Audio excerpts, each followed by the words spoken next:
Hello, you beautiful people, and welcome back to the Hall of Fame Challenge. We are now into the second season. My name's Casey Sports. We are following Owen Cosslet on his story. And Owen Cosslet's had a bit of a rough time since you last met him. And it all comes back to this fucking board.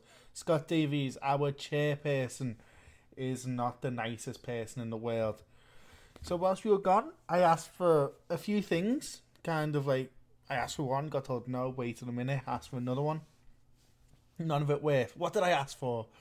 Well, that was number one, so we're going to have another go at this to try and get a Continental C license. I asked to try and improve some of our youth facilities. That didn't work.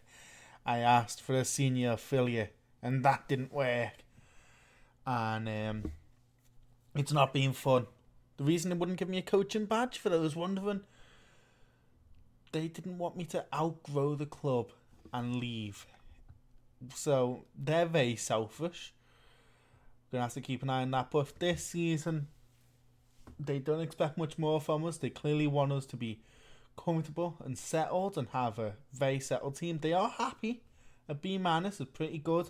But yet all they want is to avoid relegation, reach the latter stages of the Welsh Cup, and reach the latter stages of the MG Cup. Of course, we did those two, but the MG Cup kind of passed us on by last season. So this year, it's time to try and fix that. But let's talk about the transfers. 3 people have left. All 3 players were very important to my team, and we have brought in 3 players of our own, which answer none of the issues. But there is a 4th player who's joined. He's hidden away down here. And this guy, I think, could be very important. 26 years old, just recently left the New Saints following a pretty underwhelming season where he played well but didn't play often. Yeah, he's joined us, and I think if he can sort of turn his career around a little bit here, 26, coming into the prime of his life, I would like him to be a little stronger, a little taller, but what can you do? We've got to take what we're given. And I'm very excited here to see what we can do with Leo Smith. He's brought in as a star player. I do think midfield's one of the most important parts of any team, especially in FM, so I'm really happy to have him in the squad. But who did we lose? Well, number 1, Ben Burrows, our starting centre-back for last season, had a very good year for us. It maybe doesn't show in those average ratings, but 80% pass completion, just under a tackle per 90, only 13 fouls over 21 starts. And in a struggling team, a centre-back getting 6.68 is not bad when you consider, we went 10 games without a win. You can see why he was very good. And of course, number 1, Evan Codwallader. He has also left the side. We brought him in from Newport County, where he played the first half of the season in our youth setup before being called up and having a great season to end things off, an average rating of 6.78. However, that would be our only time with him, as he is now off to Column Bay. Both players heading off to league rivals, and that shows you just how low down in the pecking order we are. We're losing these players, and of course we get no money for it, and the lack of money hurts the absolute most with the next one. Darren Green, 15 years old, 5'8" left back, who also is pretty adept at playing on the right hand side, and he looked very poor here, but as I tend to always have to do, let me change these back to how they should be. We're going to do a 10 for an excellent attribute. That's one of the very best you're going to get. We are going to do 8 for a good attribute and 6 for an average. So anything above 6 is pretty good. We're happy enough. You need a bare minimum of 6 really to be seen as adept. And 8, I'm happy with that. And anything 10 or above is a star attribute that you really need to build on. And when you see this young man, 15 years old, came up through the Cardiff University, somehow at 15 years old at a university, so he's a scholar, clearly. He's a bit of a brainiac, but he is extremely, extremely good. Those physical attributes, don't let the pace deceive you.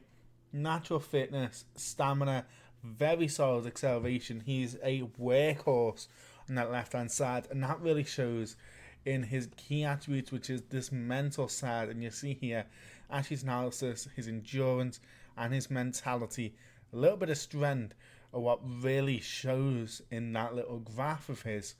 Via leadership, teamwork, work rate, bravery, aggression, decisions, just everything you want in such a smart, well-rounded left back. I'm very happy he's off to be getting paid money over in England at the Posh.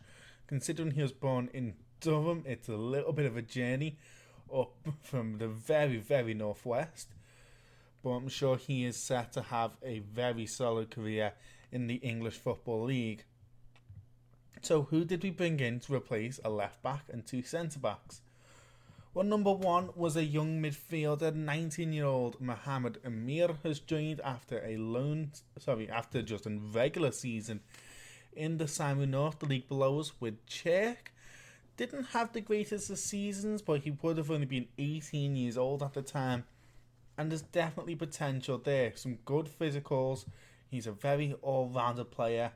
But again, I do like the determination. I like the decisions and the work rate, the passing technique. He does seem like a good player who can maybe fill in where is needed at only 19 years old. I think there could definitely be potential in Mohamed Amir. Number two, again, remembering we're replacing two centre-backs here. He's another midfielder. I fucking love midfielders and I love playmakers and I get caught up in them and I get really, really fucking... I feel so bubbly and sad when I see my midfielders, and that is Tom Dyson, who has a pretty solid career in the youth setup of the English Football Leagues, but left back in 2019 to join Haverfordwest. He wouldn't have the greatest of seasons, but would go off to join Carmarthen, and being a regular for their side last season, only started 8 and came off the bench 8 times, but in that would get 2 goals, 3 assists, a man of the match, and a 6.9 average rating, and altogether a 6.92 average rating in the league below us. At only 26 years old, he's coming into the prime of his career, and I feel like this guy could be key for us if he's given that time. Again, ignore this current ability crap. It doesn't mean much, and I'm going to show you that with our final option, Chris Venables, a Welsh Football League legend. Back in 2003 and 2004, he would break in. Little history note for you guys. The same year I was born. So back when the Invincibles were kicking off, and when I was born, this guy came into his footballing career playing a pretty regular amount of time. He would stay in the Premier League for the rest of that time. Never once really having an off day apart from 2 years between Clonelly and Aberystwyth, where he would only make a combined 22 appearances. And up until then, it was only Bala back in 22-23 where he would make, 21-22, where he would make less than 20 appearances. A stalwart, and he has joined our side after having 7 goals and 4 assists last year for Pennybont, who of course were the team who defeated us, if you remember, in that cup final. He didn't play, but this is the type of veteran you definitely want in... Sorry about that. The type of veteran you definitely want in your team. 6'2", 39 years old, and of course the pace starting to go. But oh my god, I'm gonna have a quick drink of water. But the mentals and the technicals are still very, very good. And that's not all for transfers. We still have 2 more players coming in. Alfie Taylor from Hull is our new option at centre-back. Currently, no other bids coming in for him. And this is the type of player who would be massive for us and would hopefully fix the huge gap we have now in our central defence. And I thought, what's it going to hurt? There's one more young midfielder coming through, Joe Andrews. Currently on trial at Worthing. I'd hope he'd want to join here, but I love the aggression. In terms of just what I can see, aggression, work rate, jumping reach, 6'2", 18 years old. If he were to join this side, I'd 100% have to class him as a key starter on one of those undroppables, again, at only 18 years old and only 20 for Alfie Taylor. Emlyn Lewis has an offer from Briton Ferry. I wouldn't be surprised if he took. And Dylan Bebb, I believe, is probably going to leave with Will or Mould Alex. But let's get into our first round of the MG Cup, which is the second round of the MG Cup against Port Talbot, who have a very, very familiar name leading the line. Harry Owen, of course, left the side last year, where he had gone to make 18 appearances, scoring 9 goals and getting 2 assists. So definitely having a good time now in a post-Cardiff world. But that's not all. They also have Sam Snaith, who also was formerly of Cardiff Met Uni and is a very solid player. Only 24 years old, he is someone who has popped up a little bit and he'll stay on my shortlist. I think he could be a good Elliott replacement. Liam Walsh down here. Don't know why I recognise the name. It won't be first time at Wrexham or Swindon. But I don't know. I just recognise that name, Liam Walsh. Joe Palmer is also here of Flint Town, and I think I do recognise that from a couple years off in the lower leagues of FM. But actually, not a bad team at all for a semi-professional side. Haven't already won the Welsh Football League Cup before. It's not one to scoff at.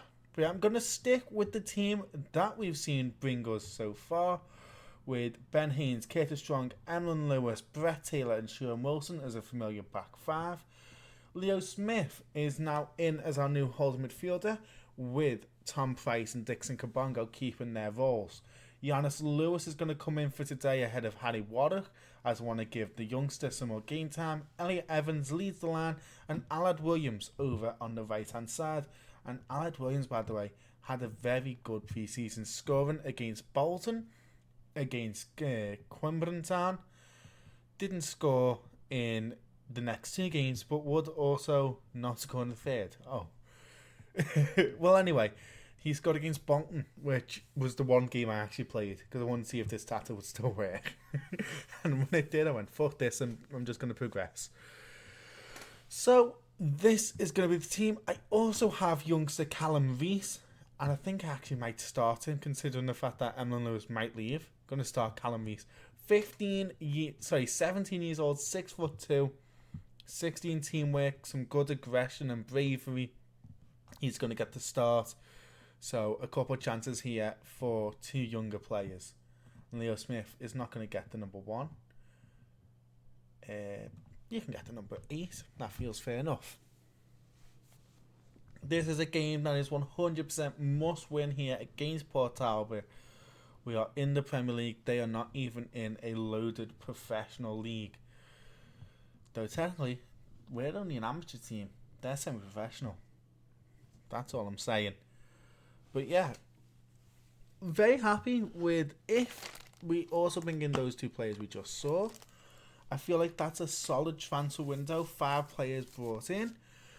Couple veteran, well, 1 veteran, couple players in the prime, and a couple really exciting young players. And all of them I feel like could definitely slot in and be key part of the squad, as I am I'm always ready for half my team to just disappear within seconds. And that's kind of why right now I've got a big stockpile of players at my disposal. Anyway, here we go. One more sip of water for the road. Dominating possession, 70%. This is game over. The Port Talbot basically rolled over on their bellies, put their cute little paws up and said, "Arr!" I'm so what's wrong with me? By the way, recently, little secret for you, most of these get recorded about like 5-6 a.m. That's like the only time I have to record. So if you think, why is this guy always really weird? Right now it is 5:05 in the morning, and I woke up at about 11 a.m. yesterday. So I've been up for 20 odd hours. 19 I think it is altogether. 18, I can't do maths. Anyway, Enough about me. It's all about Ben Haynes, who's collecting the ball. I'm keeping a really keen eye on Sean Wilson. Following what happened in that cup final, Sean Wilson has a lot to say for himself.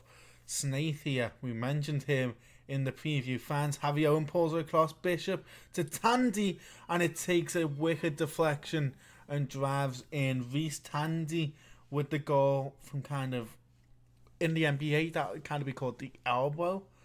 Don't know what you'd call that. It's like the edge of the box, but on the corner. If that makes sense. It's beautifully across. Callum Reece maybe could be doing a little bit better there in that situation, and it's probably not good to be uncautious. So I'm going to move that back up to positive, see if that will help. Dylan launches that forward. Owen does win the header onto Tandy, but that's very easy for Brett Taylor to collect. Ben Haynes finds Sean Wilson. Back to Haynes. Okay, so this is what I feel like we're very good at maintaining possession, and I do definitely want to slowly build this team into a more like tiki-taka style of play, but we've got to just use the best of the players that are available, and obviously this season it was a lot of midfielders. Lewis, and that's beautiful for us right off of the crossbar. We're putting ourselves under really bad pressure here. This has been a really poor game. We're just not really breaking out of our own shell, if that makes sense. Like, we're kind of just passing around, and then Talbot are actually making progress with the ball. Here we go. Now we can try to change things around, as it's Leo Smith making his debut. Giannis Lewis launches over to the top to Aled Williams. He is onside. Looks for Elliot Evans. It bounces around, and Tom Price delivers the dagger. And it's 1-1. We've equaled things up here just before the 37-minute mark. Back to 1-1. And poor Talbot, that momentum is starting to kind of edge away. Really good football there. Price, Smith, Williams, Lewis and Evans, all definite key components of that goal. First half will end 1-1. It's not the greatest performance, but we are still in this. Of course, last season, this game ended up 3-3, but we were against a much better side in Aberystwyth. So, right now, I feel like we're doing worse. Elliot Evans not having the greatest of games. Sean Wilson fatigued, and Brett Taylor having a poor game on a yellow card. I'm going to bring Emlyn Lewis on for Brett Taylor and Harry Warwick on for Elliot Evans. Two players who I think are just a little bit more comfortable. And immediately here we do have a highlight. That's perfect. It's Leo Smith. Finds Sean Wilson. Didn't bring him off. And he finds Harry Warwick. That bounces off the crossbar, but Warwick was miles offside. Despite Lewis with the easy tap-in being onside, it will never count. But smart decision there to keep Sean Wilson on, as he immediately provides some threat. 20 odd minutes left to go here, discounting added time, and yeah, we really do need to be doing better. Aled Williams finds Harry Warwick. Williams is so good, a lot more all-rounded than I thought. Price forces a great save out of Dylan. That one caught me off guard. Really nice shot there from the edge of the box. Curtis Strong with the corner. He's good from these, but it's headed away from Lewis's head. And Strong will let that one play itself out. Gonna have to bring Sean Wilson off pretty soon. Gonna give him a little bit more time. Barney says he's coming on in that right back spot. Come on, lads. Not long left here. I'm gonna encourage. Oh no, I may not have to. Price goes for goal just over the bar. I needed Elliot Evans on for that one. Here we go. Come on, let's not take this to pens. 100% we're losing this if this goes to penalties. And it does. Well, I'm happy sticking with Price and Williams and just letting the rest figure this one out. Why? It's never ever easy. It really isn't. Tom Price scores, sends down the wrong way. If this is a battle of who is the more technically profound players, you've got to think we should be winning this. Leon Davies up against Haynes, and it's essentially a carbon copy of the first goal. Aled Williams now steps up, and he sends Dylan the wrong way, but in reverse. It's a Xerox of a Xerox. And now Palmer versus Haynes. We are leading 2-1 on penalties, and we continue that way. Ben Haynes with a huge save, committed to his right, but caught himself at the last moment and dived back over to his left. Harry Waddock up next, and that is a beautiful Joe Hart-esque penalty there, right in the top left-hand corner. Reynolds versus Haynes, must score to keep him in this, and fires that one through the hands of young Ben Haynes. Sam Smith now. Fuck. He scores. It's not Sam Smith. Leon Smith makes that 1-4-2. And it is sudden death now over these next 3 penalties. Williams versus Ben Haynes. What a story he has had. Definitely been a key part of our resurgence at such a young age, but will not make the crucial save. And now the pressure is put onto the weight of, I just want to see the name and then I can say their shoulder. Jonas Lewis's shoulder. I put him into the starting lineup today. I doubt he was expecting that chance, but I've given him it, and he steps up and he scores, and the young man puts us through to the 3rd round of the MG Cup, and already we are having a better season than we did last. And it was Williams and Lewis who stepped up to the plate when it mattered most. Key performances from youngsters, and if we're going to have a successful season, it is going to be their youthful exuberance that carries us to the promised lands. Well, thank you all for watching. It's been a great episode. If you enjoyed it, please like and subscribe. Tell me what you think of the new players. If you think I should stick with this tactic that has worked, but inevitably will start to be found out soon. And I'll tell you for now, my predictions for this season is to get into that conference, so that top 6 playoff spot. Do you think we can get there or not? Do you think maybe the players are just a bit too young? But I did try and counteract that. I think young players, but I've got a lot of sort of oldies around them, as this game loves to process, and that's where we're going to end it, on a huge processing screen. But thank you all for watching. I'll see you again soon, and we're going to skip through quite a lot this season. Bye bye.